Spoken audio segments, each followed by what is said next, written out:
रिश्ता था। वो समझती थी कि आपकी संस्कृति क्या है, वो समझती थी कि आपकी संस्कृति पूरी दुनिया और मानवता की एक मूल संस्कृति है।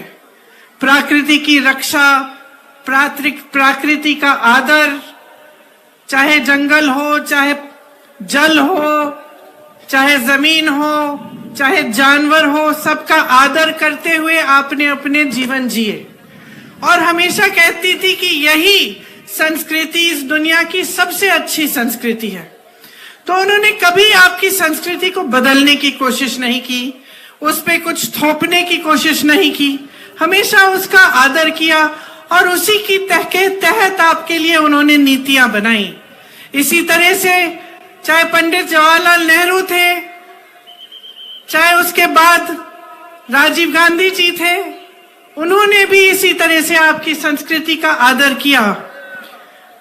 आपके लिए जो नीतियां लाए उनसे आपकी भलाई हुई, आप आगे भी बढ़ पाए और साथ साथ जो आपकी परंपराएं थी, जो आपकी संस्कृति थी, उसको आप बचा भी पाए। आज जब मैं यहां आ रही थी तो मैंने देखा कि बहुत सारे नौजवान खड़े हैं रास्ते में, सड़कों पे, और यहां भी मैं बहुत नौजवानों को देख रही हूं। मैं आपसे पूछना चाहती हूं कि आप में से कितने ऐसे लोग हैं जिन्हें मध्य प्रदेश की सरकार ने रोजगार दिया है? जरा हाथ उठा के बताइए। रोजगार मिला? नहीं मिला है। और कितने ऐसे नौजवान हैं जिन्होंने भर्ती की जो वो प्रतियोगिताएं हैं वो की है और पढ़ाई बीए, एमए, बीएससी, एमएससी तक की है? जरा हाथ उठाओ। तो तकरीबन सारे पढ़े लिखे हैं। और पढ़ाई आपने कैसे की?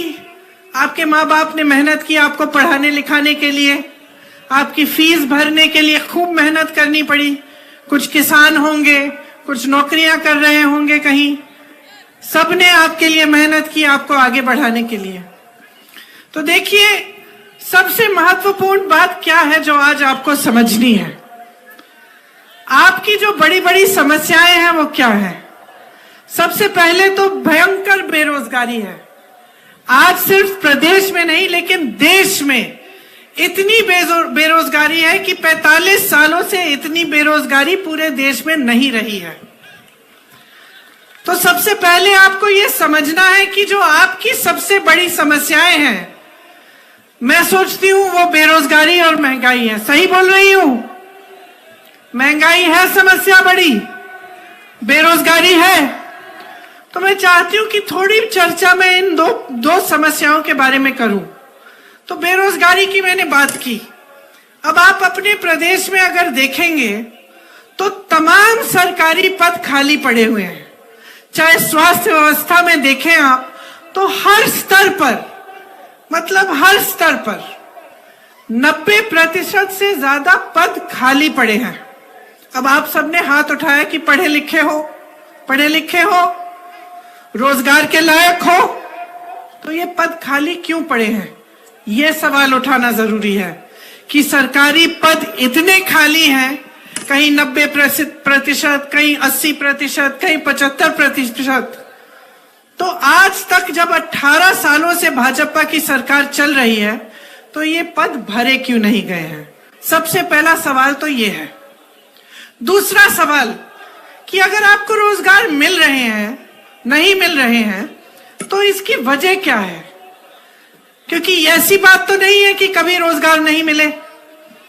एक जमाना था, शायद आपके दादों का जमाना, जहां लोगों को छोटे मोटे सरकारी रोजगार मिल जाते थे। कोई पियन का काम करता था, कोई सरकारी किसी बड़ी कंपनी में काम ले लेता था।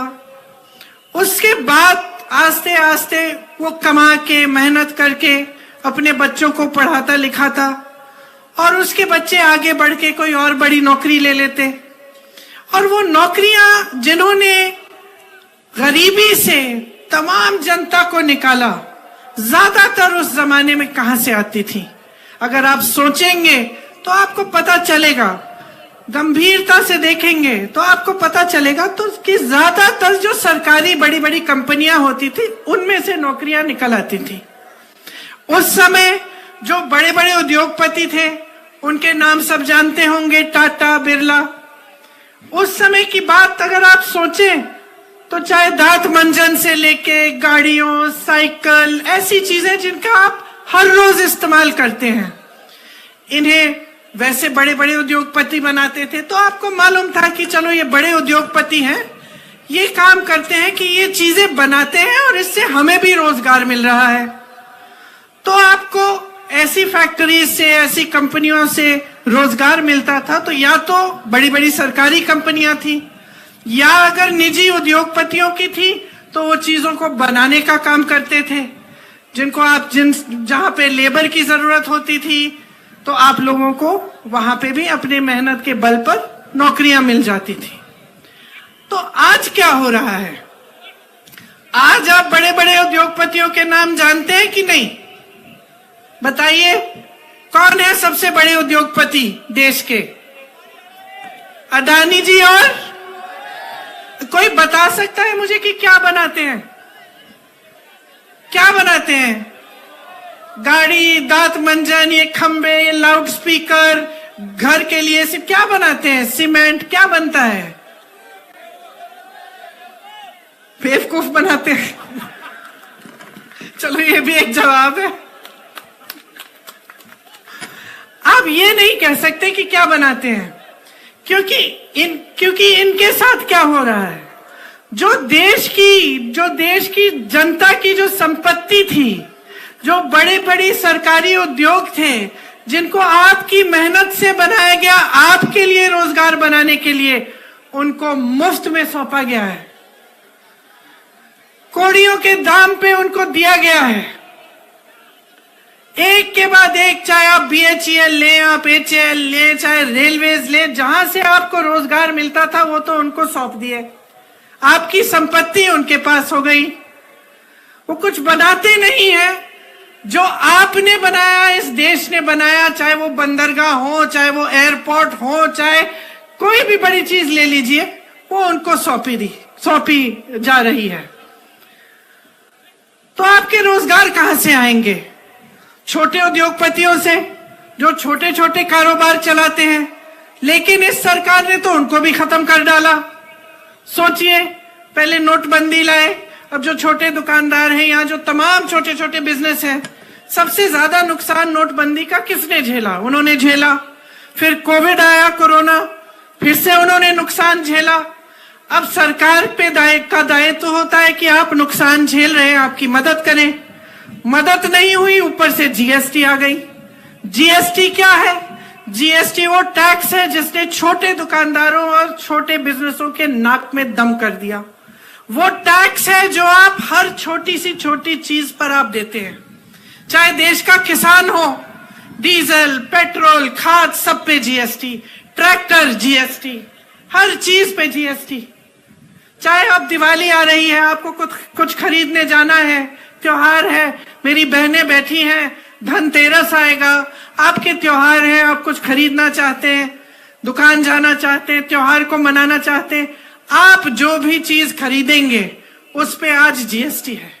और GST वो टैक्स है जिससे महंगाई बढ़ती चली जा रही है। महंगाई इतनी बढ़ रही है कि जब आपको दुकान जाना पड़ता है, कुछ खरीदना पड़ता है, तो ये डर लगता है दिल में कि भाई मैं खरीद भी पाऊंगी।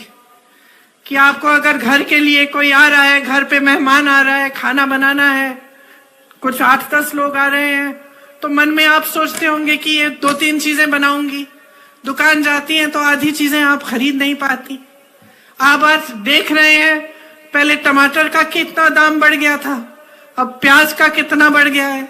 एक जमाने में मोदी जी खुद कहते थे, जब कांग्रेस की सरकार थी, कि देखेंगे सचिन सेंचुरी पहले मारेगा वर्ल्ड कप में या प्याज सेंचुरी मारेगी, कहते थे ना। अब मैं उनसे पूछना चाहती हूं कि विराट ने तो सेंचुरी मार ली, प्याज की भी सेंचुरी हो गई, सरकार आपकी है, अब क्या बोलते हो? अब तो मुंह बंद हो गया। अब कोई सड़क पे उतर नहीं रहा है गैस के सिलेंडर को लेकर। क्योंकि जो सिलेंडर 400 में मिल रहा था उसे आप 12 से 1400 में दे रहे हैं। और चुनाव आने लगा, चुनाव के 2 महीने पहले चलो उसका दाम घटा दिया, 400 कर दिया। तो अगर 2 महीने पहले कर सकते थे तो इतने सालों से क्यों नहीं किया? तो अगर महंगाई कम करना आपके हाथों में है तो ये जो 18 सालों से आप सरकार चला रहे हैं, जिसमें महंगाई बढ़ती चली जा रही है, देश का किसान परेशान है, देश का मजदूर परेशान है, देश का दुकानदार परेशान है, आपने कुछ नहीं किया। अब चुनाव आ रहा है तो घोषणाओं पे घोषणा। और मैं देख रही थी कि इस सरकार ने 22,000 घोषणाएं की हैं। जरा बताइए मुझे, 22 इन्होंने पूरी की हैं? 22 भी नहीं की। तो ये हुई महंगाई और रोजगार की बात, कि जो रोजगार बनाने के माध्यम थे उनको इन्होंने खत्म कर डाला। खेती किसानी भी थी, एक जमाने में लोग खेती से कमा लेते थे, आजकल बेचारा किसान कमा नहीं पा रहा है खेती से, पलायन करके जा रहे हैं उसके बेटे। और जिनके बेटे जवान बनने के लिए तैयारी किए, खूब उन्होंने संघर्ष किया कि हमारी भर्ती हो जाएगी, उनके लिए ये स्कीम ले आए, अग्निवीर की स्कीम, कि 4 साल करो सेना में काम और फिर घर लौटाओ। तो आपको सोचने की जरूरत है कि ये सरकार आपके लिए कर क्या रही है। अब ये आदिवासियों का क्षेत्र है, आपका क्षेत्र है। मैं आपको बताना चाहती हूं कि कुछ दिनों पहले मैं छत्तीसगढ़ में थी।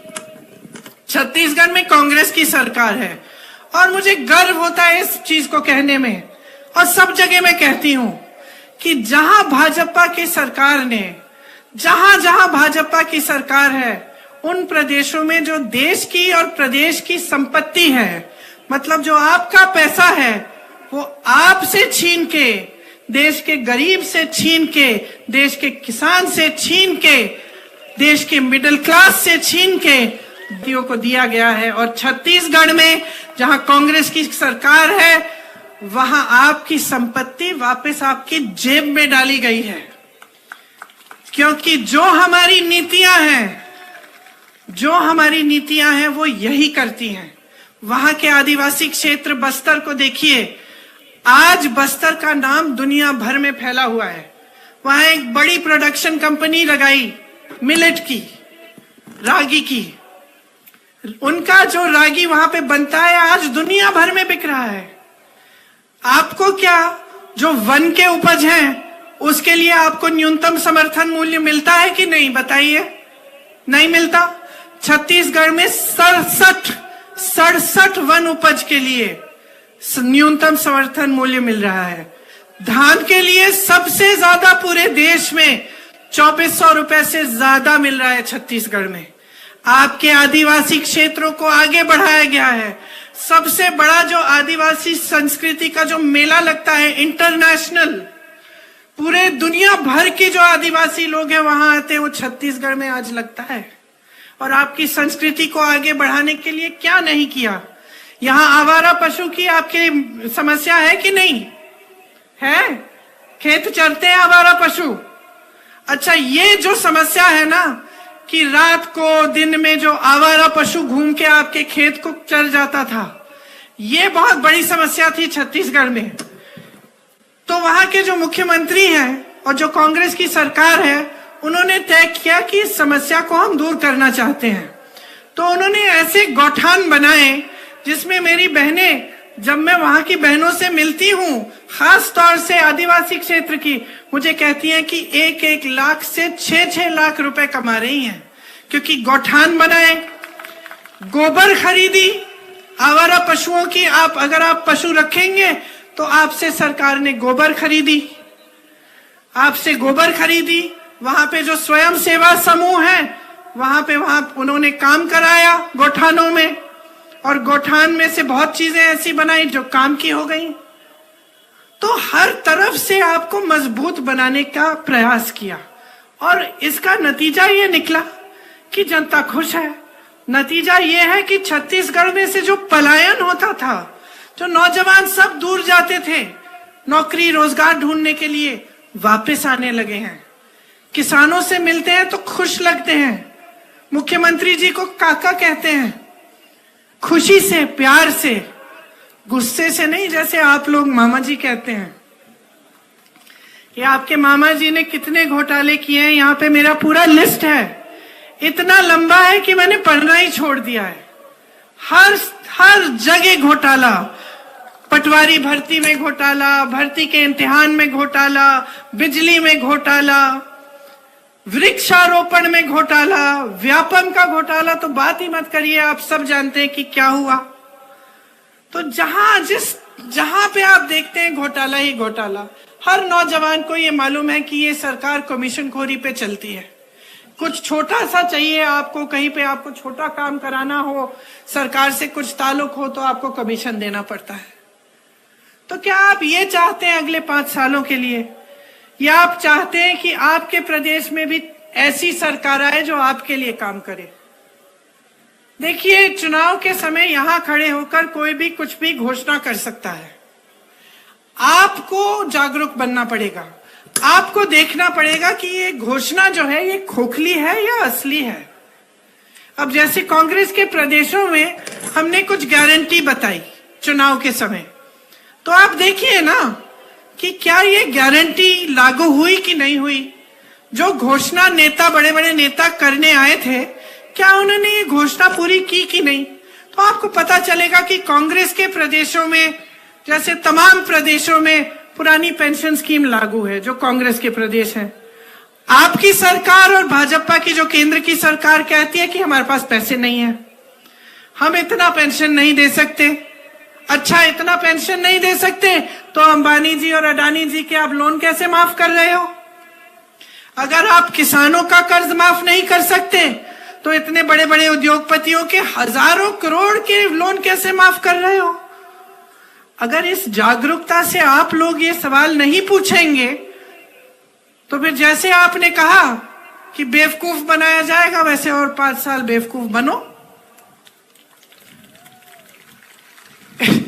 इस देश के संविधान ने आपको एक बहुत बड़ी शक्ति दी है कि अगर आप जागरूक बन जाओगे तो कोई नेता आपको बेवकूफ नहीं बना सकता। और इस जागरूकता में पड़ा क्या है? अखबार उठाओ, अखबार में अगर सही खबर नहीं है तो आजकल इंटरनेट है, देखो, पढ़ो। जो लोग वहां से आ रहे हैं छत्तीसगढ़ से पूछो कि भाई वाकई तुम्हारे प्रदेश में सबसे ज्यादा रोजगार है, कैसे हुआ? कि भाई वाकई तुम्हारे यहाँ गौठान बन रहे हैं जहां पे सबकी तरक्की हो रही है, आपकी कमाई भी हो रही है।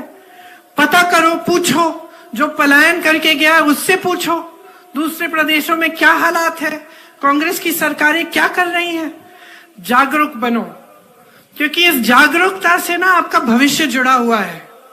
अगर आप अपने भविष्य को गहराई से नहीं समझेंगे और आज की राजनीति को गहराई से नहीं समझेंगे तो आगे तरक्की नहीं होगी आपकी। मेरी बहनें बैठी हैं, अब बड़ी घोषणा की भाजपा ने कि आपको हर महीने पैसे दिए जाएंगे, ठीक है, डालने भी शुरू कर लिए उन्होंने। मैं आपसे पूछना चाहती हूं कि ये घोषणा चुनाव से 3 महीने पहले क्यों की? क्या इससे पहले महिलाएं संकट में नहीं थी? क्या इससे पहले महंगाई की समस्या नहीं थी? क्या इससे पहले आप पूरे समाज का बोझ नहीं उठा रही थी अपने कंधों पर? क्या इससे पहले आप खेती में काम नहीं कर रही थी? आप नौकरियां नहीं कर रही थी? आप अपने बच्चों का परवरिश नहीं कर रही थी? कि अब जागे हैं ये? 18 सालों से इनकी सरकार रही है, गैस का दाम, गैस सिलेंडर का दाम अभी कम किया है। 18 सालों से इनकी सरकार चल रही है, इनको अब सूझा है कि हर महीने आपको कुछ देंगे ये पैसे। तो सोचिए, इन्होंने घोषणा की कि महिलाओं के लिए हमने एक बड़ा आरक्षण का बिल पास किया है। वाह वाह वाह, पूरी देश की मीडिया ने इनका खूब इवेंटबाजी की, आपने सारी पब्लिसिटी देख ली, मोदी जी आए, सबने तालियां बजाई, सब महिलाओं ने माले लगाए। और लागू कब होगा? 10 साल बाद बहनों। तो ये कैसी घोषणा है? ये कैसी बिल है जो पास हो गई है लेकिन 10 साल तक लागू नहीं हो सकती? और हम कहते हैं अभी लागू करो, अभी लागू करो, 33% महिलाओं को आरक्षण देना है, अभी दो। तो पीछे हट जाते हैं। इसी तरह से जब हम कहते हैं जातिगत जनगणना करो, हम क्यों कह रहे हैं, क्या मतलब है इस जातिगत जनगणना की? एक गिनती है कि देश में, प्रदेश में कौन सी जाति के कितने लोग हैं। इससे क्या होगा, हमें पता चलेगा कि आदिवासी इतने हैं, कि एससी इतने हैं, दलित इतने हैं, कि ओबीसी के इतने लोग हैं, कि गरीब लोग इतने हैं। तब हमें पता चलेगा कि हम किस तरह से इन लोगों की मदद कर पाए। अगर सरकार को पता ही नहीं होगा, अगर ये जनगणना होगी ही नहीं, तो सरकार मदद कैसे करेगी, सही नीतियां बनेंगी कैसे? तो बिहार में गिनती हो गई, बिहार की प्रदेश की सरकार ने गिनती की, पता चला कि 84% ओबीसी, आदिवासी और दलित है। अब आप सोचो, अगर बिहार में 84% ओबीसी, आदिवासी और दलित हैं, तो लगभग पूरे देश में ही इतना होगा, थोड़ा सा ऊपर नीचे होगा। लेकिन अगर आप पूरे देश में देखें कि बड़े बड़े पदों पे कौन है, बड़े बड़े उद्योगपति कौन है, जो यूनिवर्सिटीज हैं इनके वाइस चांसलर कौन है, जो बड़ी बड़ी मीडिया की कंपनियां हैं इनको कौन चलाता है, तो आपको पता चलेगा कि आपका प्रतिनिधित्व इसमें नहीं है। हम कहते हैं जातिगत जनगणना करो, गिनती करो भाई, प्रतिनिधित्व हो सबका, सही तरह से सबका विकास हो। चुप हो जाते हैं, पीछे हट जाते हैं, तरह तरह की बातें करने लगते हैं। तो आपको समझना है कि ये लोग सचमुच आपकी भलाई चाहते हैं कि नहीं, आपका विकास चाहते हैं कि नहीं, या फिर सिर्फ अपनी सत्ता में मग्न है और भ्रष्टाचार और सत्ता को रखने के लिए, भ्रष्टाचार करने के लिए, अपने बड़े बड़े महलों को बनाने के लिए ही ये सत्ता में रहना चाहते हैं और ये सरकार चलाते हैं। तो देखिए, मेरी समझ में तो इनकी जो सरकारें हैं वो बड़ी बड़ी उद्योगपतियों के लिए चल रही हैं। आज मिडिल क्लास के लिए कोई सोच नहीं है, नौजवानों के लिए कोई सोच नहीं है, गरीबों और किसानों के लिए तो छोड़ ही दीजिए, आदिवासियों के लिए, दलितों के लिए छोड़ ही दीजिए। आपने खुद देखा है कि आपका कितना अपमान होता है। वीडियो निकला था, एक शर्मनाक वीडियो, आप सबने देखा होगा। फिर क्या हुआ, चुनाव का समय है तो मुख्यमंत्री जी ने उस लड़के के पैर धोए जिसके साथ इतनी खराब हरकत, गंदी हरकत की गई थी। लेकिन इससे पहले क्या, चुनाव से पहले क्या और चुनाव के बाद क्या? क्या हम सोचेंगे नहीं, क्या हम पूछेंगे नहीं कि ये सरकार की नीयत क्या है? एक छोटी सी बच्ची का बलात्कार होता है उज्जैन में, हर दरवाजे को खटखटाती है, मदद मांगती है, कोई उसकी चीख नहीं सुनता, कोई उसकी मदद नहीं करता। महिलाओं पे, मेरी बहनें, इतना अत्याचार है मध्य प्रदेश में। आज हर रोज 17 महिलाओं का बलात्कार होता है आपके प्रदेश में, हर रोज। सुरक्षा ही नहीं है, बड़ी बड़ी बातें हो रही हैं आरक्षण की, लेकिन सुरक्षा नहीं दे पा रहे हैं। तो अब आप समझिए कि आपका प्रदेश कहां पे है। 18 सालों से आपने देख लिया है, भ्रष्टाचार भुगत लिया है, महंगाई भुगत ली है, बेरोजगारी भुगत ली है। अब आपके सामने एक चुनाव है, आप चुनिए। आपको 5 साल और इन्हें मौका देना है कि आपका अत्याचार बढ़े, आप पे अत्याचार बढ़े, बेरोजगारी बढ़े, महंगाई बढ़े और आप आगे न बढ़ पाए। इनके महल बनते जाएं बड़े बड़े, ये भ्रष्टाचार करते रहें, कहीं 200 करोड़, कहीं 500 करोड़, कहीं आपने अब कल वीडियो एक जारी हुआ है एक केंद्र के कृषि मंत्री के बेटे का, आपने देखा होगा, हजारों करोड़, 100 करोड़ की बातें हो रही हैं। वहां अडानी जी 1600 करोड़ रुपए कमा रहे हैं एक दिन में, सुनिए, एक दिन में। और देश का किसान 27 रुपए कमा रहा है। देश का किसान 27 रुपए एक दिन कमाता है और अडानी जी सरकार की मदद से 1600 करोड़ रुपए कमा रहे हैं। मोदी जी लाखों के सूट पहनते हैं, 8000 करोड़ रुपए के हवाई जहाज में घूमते हैं। उनको घूमने के लिए 2 हवाई जहाज उन्होंने खरीदे हैं, 8000 करोड़ रुपए का एक। 16,000 करोड़ रुपए के 2 हवाई जहाजों में एक इंसान हमारे प्रधानमंत्री मोदी जी घूमते हैं। 20,000 करोड़ का इन्होंने खर्चा किया किस में?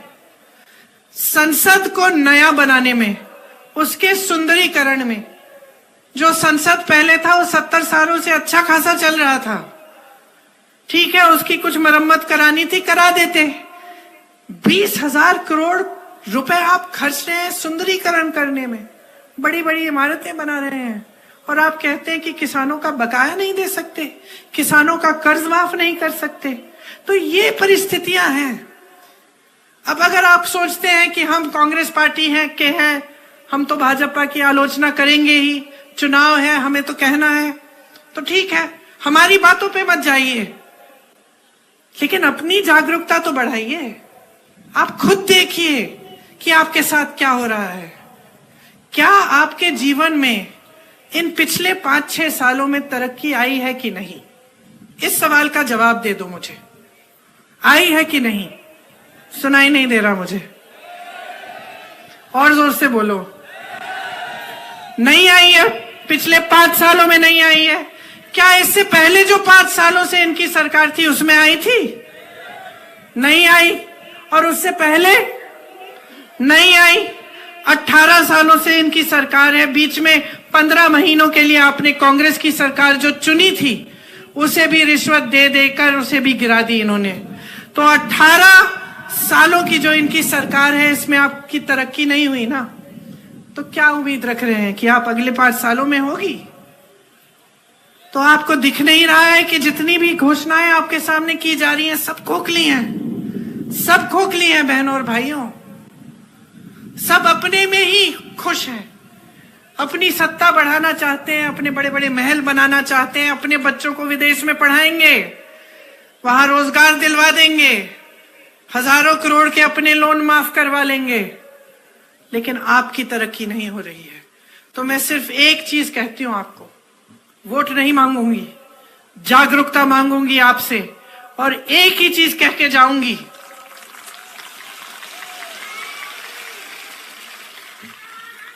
जो आपने देखा है, जो आपके साथ इस सरकार ने किया है, उसे गहराई से खुद समझो, अपनी जागरूकता बढ़ाओ और अपनी जागरूकता के आधार पर अपना वोट दो।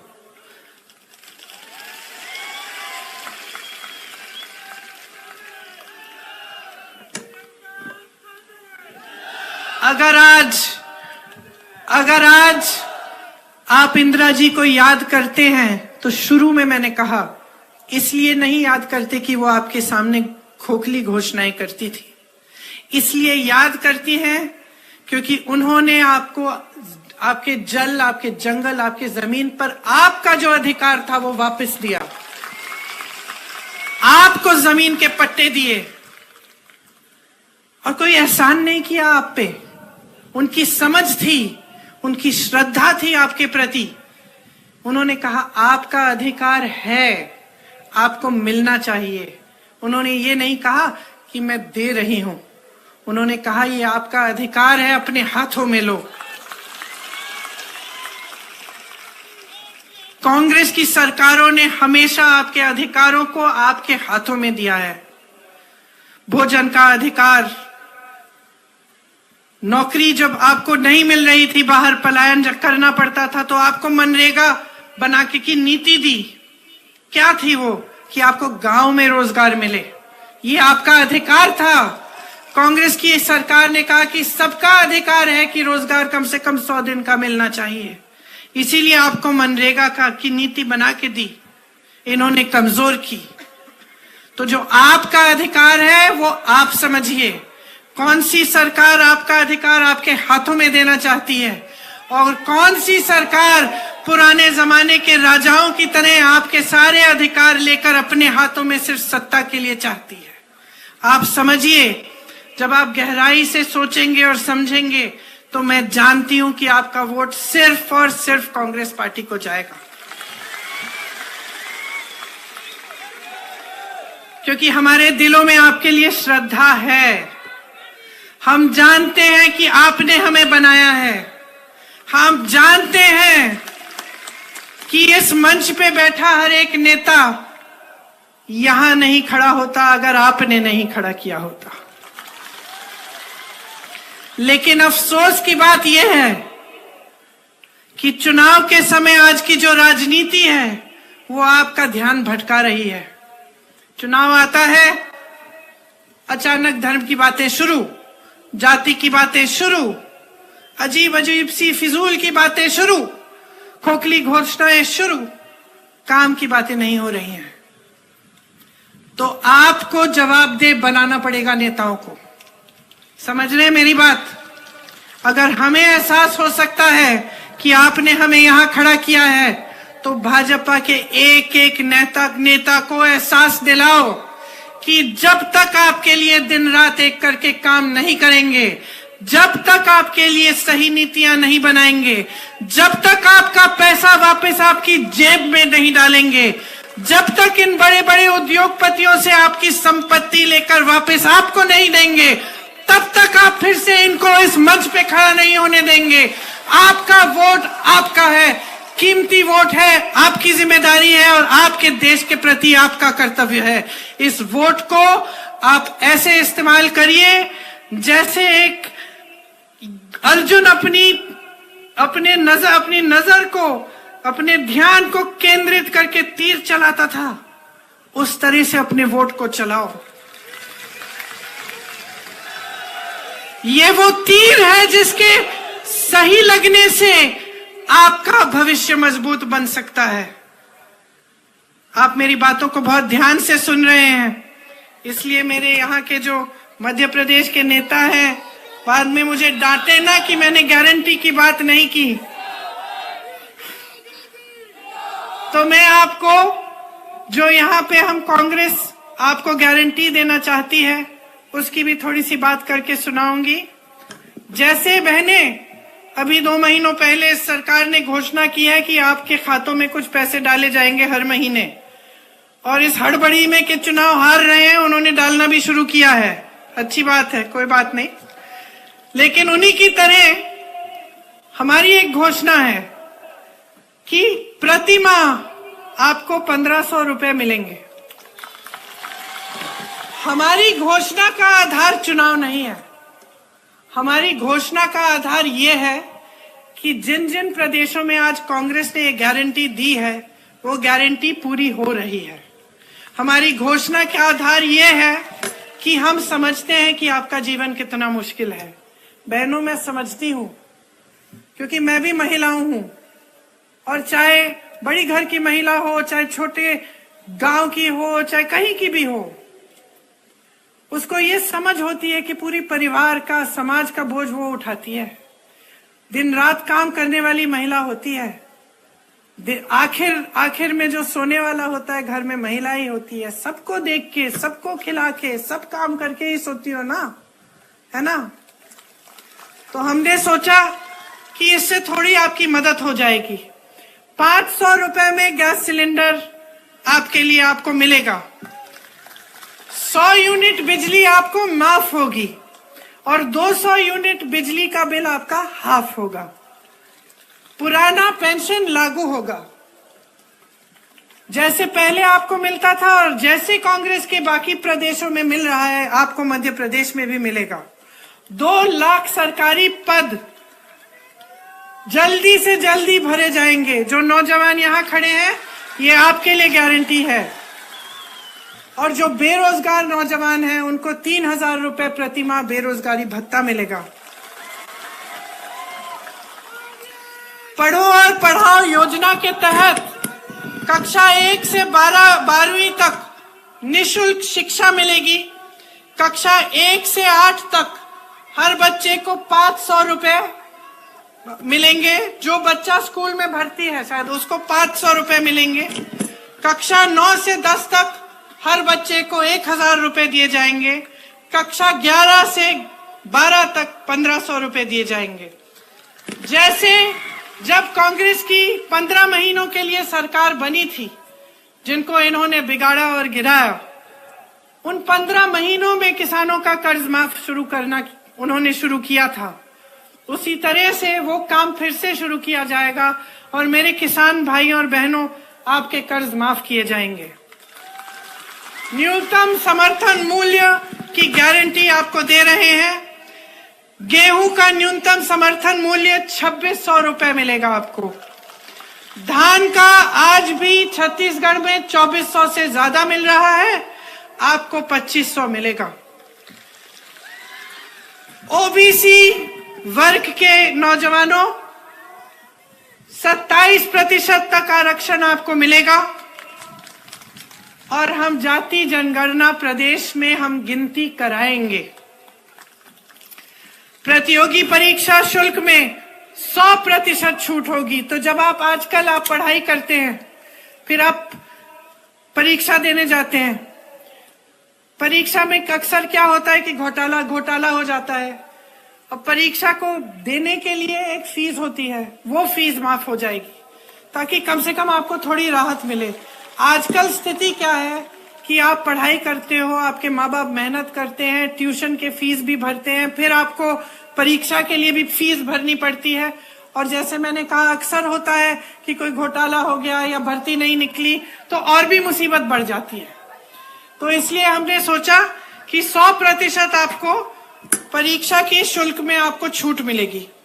परिवार सहित 25 लाख रुपए तक का बीमा मिलेगा और 10 लाख तक दुर्घटना बीमा। ये आज राजस्थान में हो रहा है। कांग्रेस की सरकार है, 25 लाख रुपए तक मुफ्त इलाज हो रहा है राजस्थान में। लोग बहुत खुश हैं कि कोई बीमारी होती है, हार्ट का ऑपरेशन, मैं तो लोगों से मिली हूँ, हार्ट का ऑपरेशन बच्चों के लिए कराया है एकदम निःशुल्क। तो ये हम मध्य प्रदेश में भी करना चाहते हैं। SC, ST, OBC के खाली पड़े बैकलॉग पदों के लिए हम चाहते हैं कि जल्दी से जल्दी ये भरे और हम ये गारंटी देते हैं कि हम इस काम को करेंगे।